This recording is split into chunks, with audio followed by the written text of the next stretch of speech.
आई आई आई ग.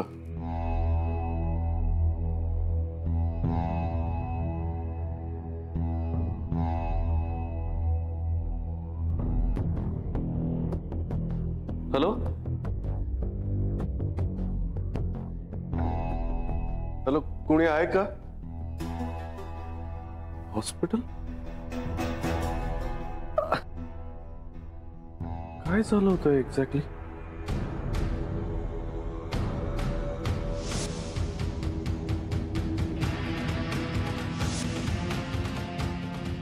Fresh lime soap. तू काय करतेस? तू इथे काय करतोस गॅरी? आणि मला खरं सांगा प्लीज. आय नो तू गुड फॉर नथिंग बरोबर इथे आलाय. नाही Gary, don't you dare touch me Gary. तू नको ठरवू.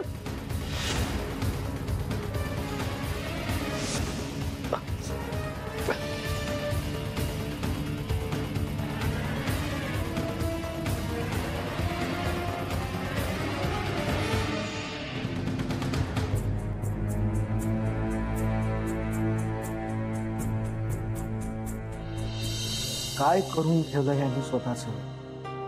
ह्याच्याच बाबतीत का घडतं सगळं मला कळत नाही. कोणाच ठाऊक, पण त्रास मात्र प्रत्येक वेळेला राधालाच होतो. आता सुद्धा सगळ्या गोष्टी मनाला लावून घेतल्यात तिने.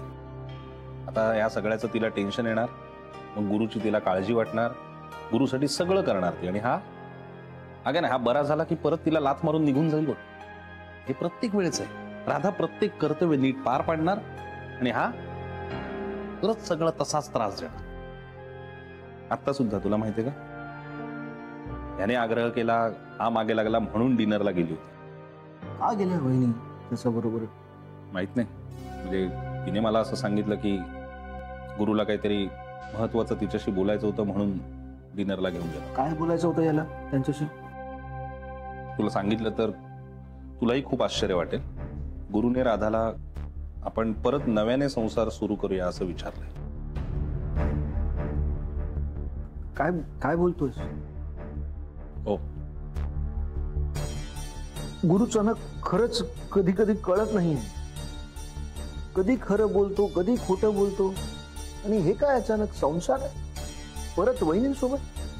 अरे इतकं होऊन बसलाय. वहिनींसोबत कोर्टात डिवोर्सची केस चालू आणि आता सडनली परत त्याला संसार मांडायचा वहिनीसोबत. मला तर ना आनंद, ह्याचा काहीतरी प्लॅन आहे असंच वाटतंय. असे गुरुवर आता विश्वासच उरला नाही. त्यांनी काही केलं तरी असंच वाटतं की काहीतरी त्याचा वेगळं प्लॅनिंग असेल. मला खूप आश्चर्य वाटतं रे आनंद. कुठे आपली कॉलेजमधली मैत्री, कुठे हा काय माणूस होता, हा काय झालाय? हा फक्त कॉलेजमध्ये काय रे, ऑफिसमध्ये सुद्धा. क्षणा जॉईन झाली ना त्याचा आधीपर्यंत, अरे ALF कंपनी त्यांनी एकट्याने अख्खी आमच्या समोर उभी केली आहे रे. I have seen it. एक मुलगी त्याच्या आयुष्यात आली, लाईफ बर्बाद करून टाकलं स्वतःच. हे स्वतःचा संसार तर मोडलाच, नोकरी पण गमावली, आई वडील दुरावले, स्वतःला एक मुलगा आहे त्याचीही काही पडलेली नाही. काय कठीण आहे, कठीण आहे. काय माहिती आहे आपल्याला परत आपलं गुरु कधी बघायला मिळेल की नाही काय माहिती. यार माझ्याकडे ना काही कसं जादू असताना मी बदलून टाकला असतं. आपला गुरु असं समोर उभा केला असता. अनफॉर्च्युनेटली तसं शक्य नाही. एक्सक्यूज मी सर, इथे जास्त वेळ थांबू नका. पेशंटला त्रास होऊ शकतो. सो प्लीज तुम्ही वेटिंग रूम मध्ये बसा. ओके. चल समज जाऊया.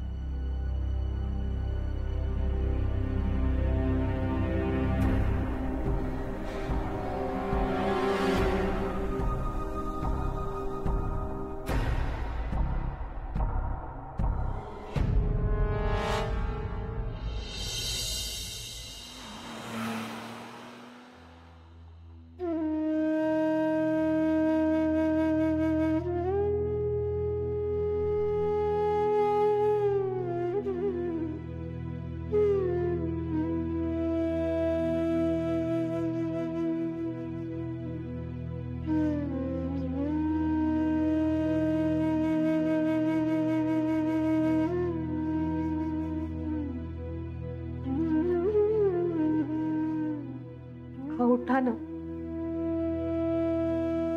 हे काय होतंय तुम्हाला? ही काय अवस्था करून घेतलीये तुम्ही स्वतःची? काय होऊन बसलंय हे? तुम्हाला माझ्या बरोबर नव्यानं संसार करायचा आहे ना?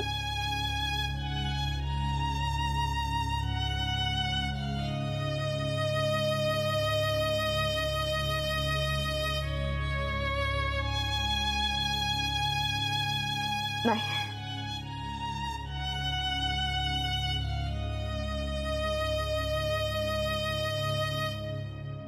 कशी करू संसार? जेव्हा खरंच संसार करण्याची, तो सावरण्याची गरज होती ना, तेव्हा मात्र तो तुम्ही सावरला नाही. मला आणि अथर्वला घराच्या बाहेर काढलं ऐन दिवाळी. तेव्हा तुम्हाला शन्या महत्वाची वाटत होती. तिच्या बरोबर राहत होतात. एक दिवस तिलाच घरात आणून ठेवलं. किती हौसेनं घर सजवलं होतं मी. पैन पै साठवून संसार करत होते. सगळं मोडलं. आपला संसार तुम्ही मोडलाय. आणि आता तुम्हाला संसार करायचाय माझ्या बरोबर पुन्हा.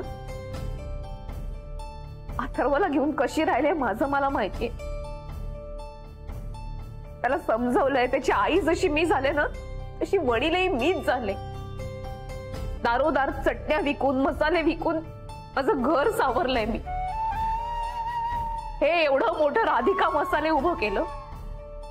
या सगळ्यात सगळेजण माझ्या बरोबर होते, पण तुम्ही कधीच नव्हता. कारण तुम्हाला विश्वासच नव्हता. तुम्हाला कधी वाटलंच नव्हतं की एक साधी गृहिणी मनात आणलं तर काहीही करू शकते, यावरती तुमचा विश्वासच नव्हता. पण मी हे केलं, करून दाखवलं. मिळत गेलं मला यश. आणि तुम्हाला अपयश का मिळालं माहिती? कारण तुम्ही तुमच्या माणसांना सोडलं, त्यांची साथ सोडली, कुटुंब तोडलं तुम्ही, म्हणून अपयश मिळालंय तुम्हाला. माणूस स्वतःच्या माणसांना दुखवून कधीच सुखी राहू शकत नाही. पण नाही कळलं तुम्हाला हे. कारण तेव्हा तुम्ही एका वेगळ्याच धुंदीत होता. पण प्रत्येक वेळेला तुम्हाला सुधारण्याची संधी दिलीये मी. नाही दिली का? दिली. प्रत्येक वेळेला दिली. मला नेहमी तुम्ही हवे होता. तुमच्या बरोबर संसार करायचा होता मला. पण आज माझी जी अवस्था झाली ना, ती तुमच्यामुळे झाली. आता पुन्हा तुम्हाला माझ्या बरोबर संसार करायचा आहे. नाही गुरुनाथ, आता नाहीये हे शक्य. पुलाखालून खूप पाणी वाहून गेलंय.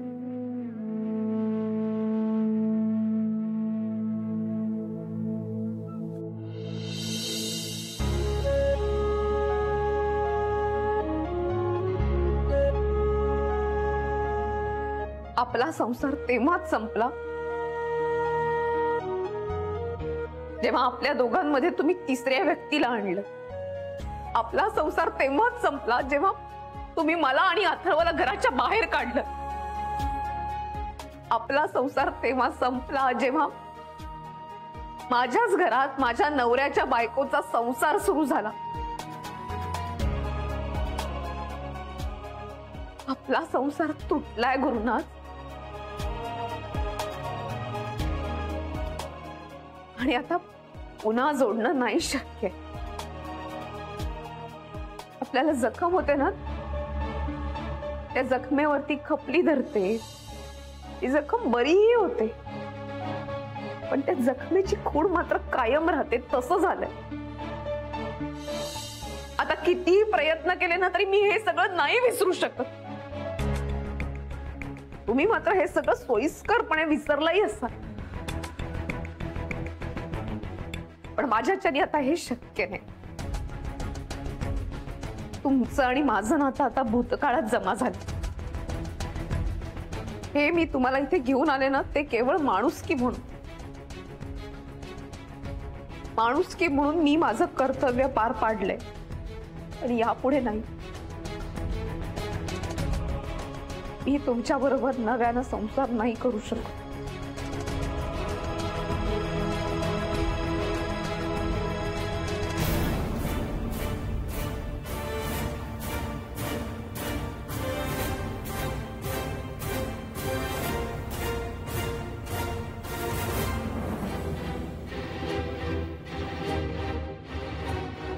मी इथे एवढा हॉस्पिटलच्या बेडवर पडलेलो असताना हिच्या मनाला काही पाझर नाहीच फुटत.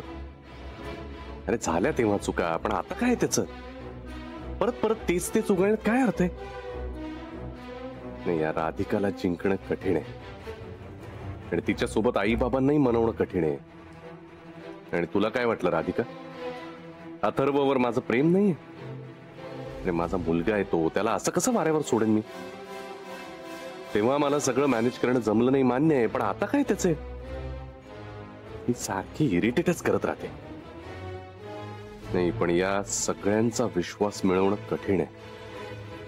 मग अशी बोलताना आनंद म्हणाला होता पहिला गुरु परत यायला हवा, पण कसं होईल? मलाच काहीतरी करावं लागेल. मी अशी हार मानणार नाही. हिचा संसार हिला परत देऊन मला हिची कंपनी परत मिळवायची आहे, कसंही करून. आणि या बुद्धूबाईला कसं मूर्ख बनवायचं तेही मला माहिती आहे.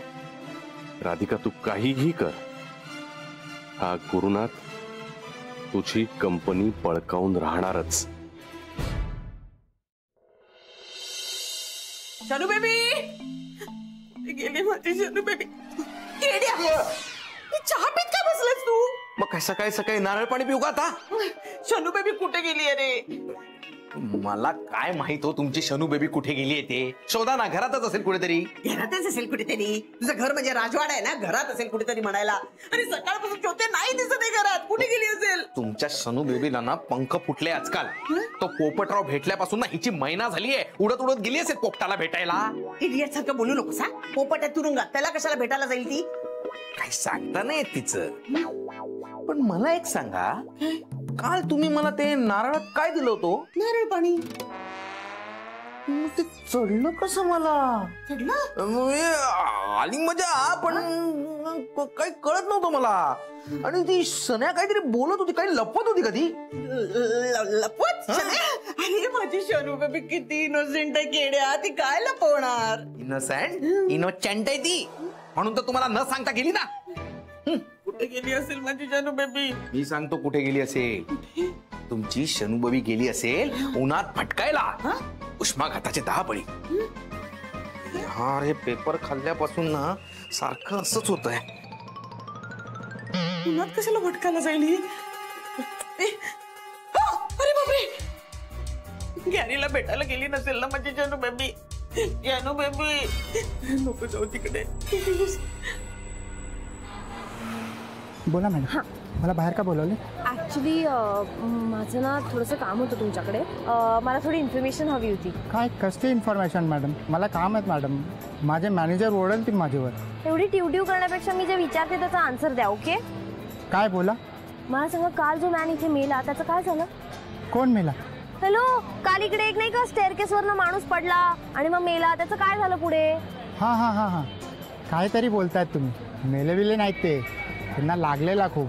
त्यांची बायको त्यांना दवाखान्यात घेऊन गेली. त्यांची बायको कुठल्या दवाखान्यात घेऊन गेली? City hospital. ओके, झाला तुमचा? हो झालं, थँक्यू. पाहिजे ना काय. City hospital.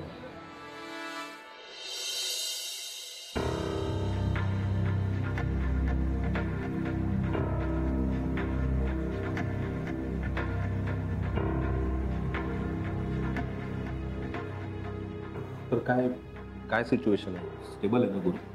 हे बघा, आताच मी त्यांना तपासलंय, ठीक आहे. ते त्यांचं बीपी नॉर्मल आहे. पण काय? कसं आहे मिसेस सुभेदार, पेशंटचे सगळे रिपोर्ट्स नॉर्मल असतील, त्यांचं बीपी नॉर्मल असेल, तर अशा वेळी पेशंट शुद्धीवर यायला मदत होते. पण मला प्रश्न पडलाय, असं सगळं नीट असताना सुद्धा गुरुनाथ अजून शुद्धीवर काय येत नाहीयेत? म्हणजे ते अहो, अशा नॉर्मल कंडिशन मध्ये पेशंट शुद्धीवर यायला हवा. पण गुरुनाथ अजूनही बेशुद्ध आहे.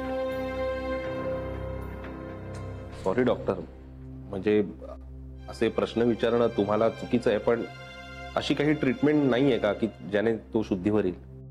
हे बघा, आमचे सगळे प्रयत्न चालू आहेत. त्यांना औषधाचा डोसही व्यवस्थित जातोय, पण आय थिंक मला असं वाटतं की त्यांना ब्रेन इंजुरी असावी. आणि तसं जर झालं ना तर खूप प्रॉब्लेम्स होऊ शकतात. ते शुद्धीवर आले ना तरच कळेल आपल्याला की त्यांना नेमका काय प्रॉब्लेम झाला. ठीक आहे.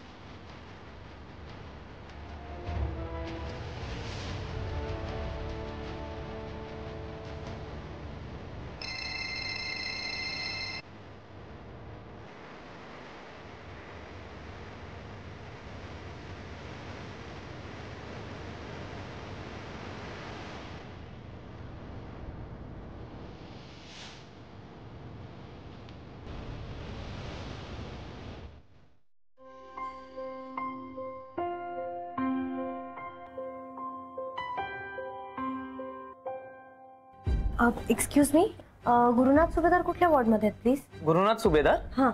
ते ऑपरेशन थिएटरची बाजूची रूम. Okay, thanks. या श्रेयस. नाही काळजी करू नका, आम्ही आहोत तिथे. तुम्ही प्लीज ऑफिस व्यवस्थित हँडल करा. गॉड. हो, काही लागलं तर फोन करतो. हा, चल बाय.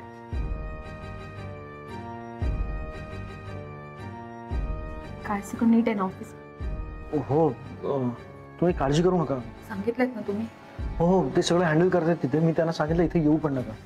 प्लीज काही टेन्शन घेऊ नका तिथे. भाऊजी, मला ऑफिसचं टेन्शन नाहीच आहे, मला यांचं टेन्शन आलंय. कधी शुद्धीवरती येतील कळत नाही. होईल होईल नीट, म्हणजे तुम्ही टेन्शन घेऊ नका. या ना, आपण बसूया प्लीज. चला.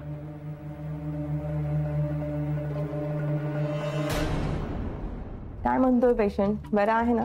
त्या पेशंटचं बीपी नॉर्मल आहे, सगळंच बरं आहे, पण अजून शुद्धीवर का आला नाहीये तेच कळत नाही.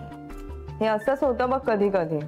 म्हणजे माझ्या भावाचं पण असंच झालं होतं अगं. काय झालं होतं ग?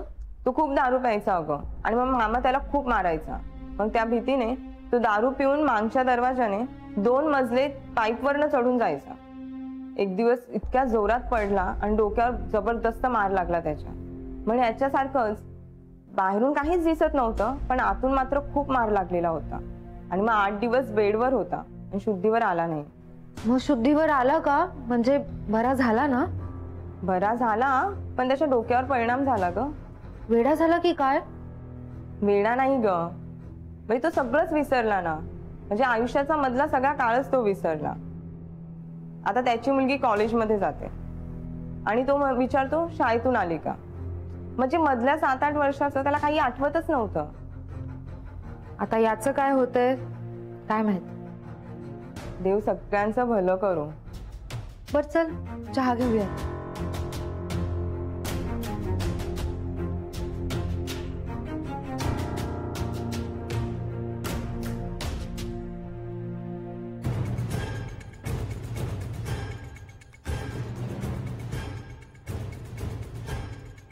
या नर्स काय बोलत होत्या? त्यांचा भाऊ तो काय मधला काळ विसरला? म्हणजे मी सुद्धा असा आदला मधला काळ विसरू शकतो? क्या बात आहे गुरुनाथ, चांगली गोष्ट हाती लागली. म्हणजे मी असा आदला मधला काळ विसरलो तर मी परत पूर्वीचा गुरुनाथ होईल. पुन्हा संसार करेन, राधिकाला करायला लावेन संसार, आणि मी कंपनी सांभाळेन आधी सारखी.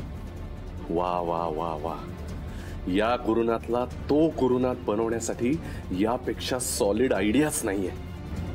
आता बघ राधिका, गुरुनाथ सुभेदार काय करतो ते.